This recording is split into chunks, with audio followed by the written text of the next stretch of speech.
पुण्यात फ्लॅट घ्यायचा आहे. पण कुठे घ्यायचा, कसा घ्यायचा, कुणावर विश्वास ठेवायचा? फसवणूक तर होणार नाही ना? योग्य दरात मिळेल की नाही? मोठं कन्फ्युजन आहे. चला तर मग सर्व कन्फ्युजन दूर करण्यासाठी संपर्क साधूयात सारंग अहेर यांच्या रेरा रजिस्टर्ड ड्रीमोरा रियालिटीशी. संपर्क सारंग सुधाकर अहेर, ड्रीमोरा रियालिटी. मोबाईल नंबर 82 83 91 91 आणि 62 62 90 910.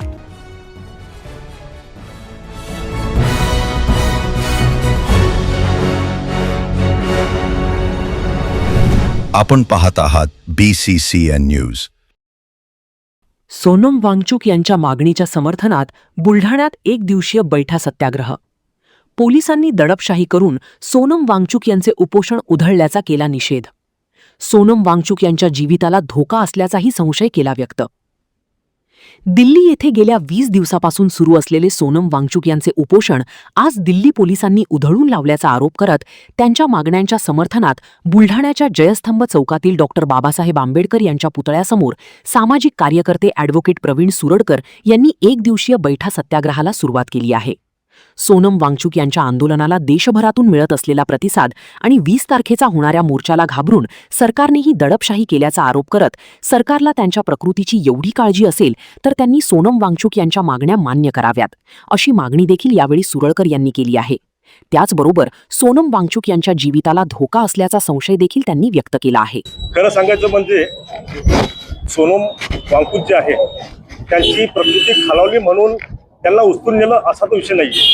मूळ कारण असं आहे की त्यांना 2 दिवसापासून जो प्रतिसाद मिळतोय विषय फार गहन आहे.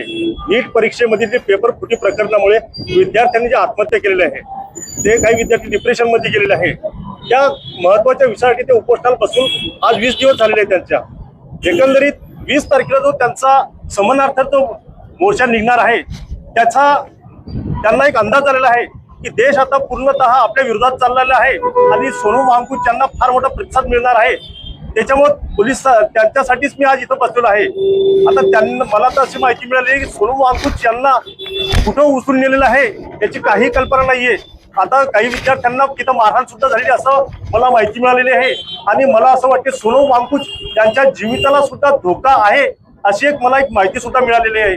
तरी मी देशातील जनतेला एक आव्हान करतो की या विषयाकडे सर्वांनी गांभीर्याने लक्ष देणं आवश्यक आहे. कारण हा विषय काही त्यांचा एकट्याचा वैयक्तिक विषय नाहीये, हा देशातील युवकांचा विषय आहे. विषय फार गंभीर आहे. तो नीट प्रश्न परीक्षेचे पेपर जे फुटलेले आहेत त्या विषयाच्यासाठी ते बसलेले आहे.